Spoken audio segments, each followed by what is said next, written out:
Hello and welcome to Water Watchers. Today we will be discussing water scarcity and some of the causes of it, especially the New South Wales droughts currently taking place. Well, let's get started. Water scarcity has many different causes, and we believe that one of the biggest ones is drought. Stop crinkling your food! Drought is a long period of unusual dry weather due to climate change, poor water management and lack of rainfall. Droughts usually last for several years, causing many people to lose their jobs, especially in industries like the farming industry. In this video, we will be focusing mainly on the recent drought in New South Wales and how it has affected the water scarcity in New South Wales. Here are the specifications of the New South Wales drought. The dry period of this drought started in April of 2017 and is still going on now, in March of 2019. There are many different causes for the drought in New South Wales, which have all built up to create such an intense drought period. The drought in New South Wales has now become the worst drought in 400 years in New South Wales, meaning that most people do not know how to handle the lack of water, as no one who was alive 400 years ago is still alive now. Currently, the entire state of New South Wales is either an intense drought or being affected by the drought. Therefore, the state has been declared as 100% in drought by Australian government. Here is a map of all of the severely drought-affected areas in New South Wales,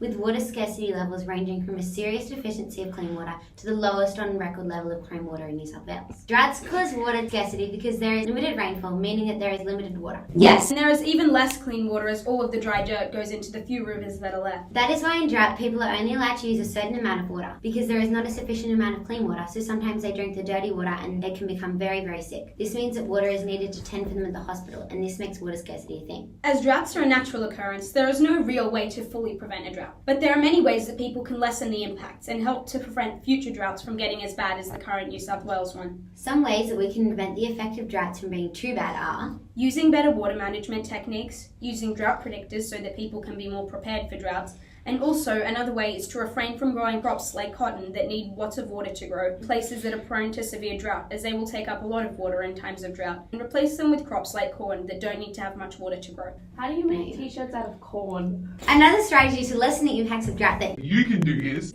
not overusing water, because one way that droughts can become much worse is simply by leaving a tap running or using more water than necessary to clean a car. But what are some of the causes of drought in New South Wales? Some of the causes of the drought in New South Wales are Australia's rainfall patterns and geography, because Australia is in a very subtropical area, which causes the air to be very dry, meaning less rainfall. The management of water and the way it is used is another cause of drought, and the last main reason for drought in New South Wales is El Nino, which is the changing wind pattern causing intense rainfall in South America and severe drought in Australia. Wow! Extraordinary. Hey Nay, how can we help people in the drought? We can help them by providing donations of things like food, money, water, and hay. These donations can be quite helpful, as they can all contribute to rebuilding people's lives after a drought. But if humans donate hay, what's that for?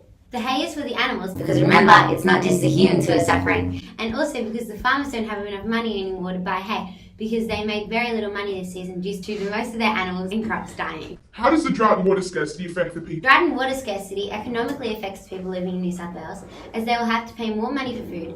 Farmers are severely affected as they are not able to grow as much food, so they will get a lower income. People are socially affected as it is a big threat to public safety because of an increased number of forest and range fires due to the dry land conditions. People may also have to move from farms into the busy city life to get a more stable way. And many people are being affected socially because they are now suffering from anxiety and depression as a result of economic losses caused by drought. Drought and water scarcity have environmental effects by the increase in disease in wild animals due to them having reduced natural food and water supplies. Soil quality is now very poor, so crops have a hard time growing. There is increased stress on endangered species, and dust storms and bushfires start much easier. Drought has negatively impacted water scarcity in New South Wales by making there less safe, drinkable water for the people in New South Wales to consume. I guess that's all we have time for today. See you next time on Water Watchers. You watch us, we watch the water.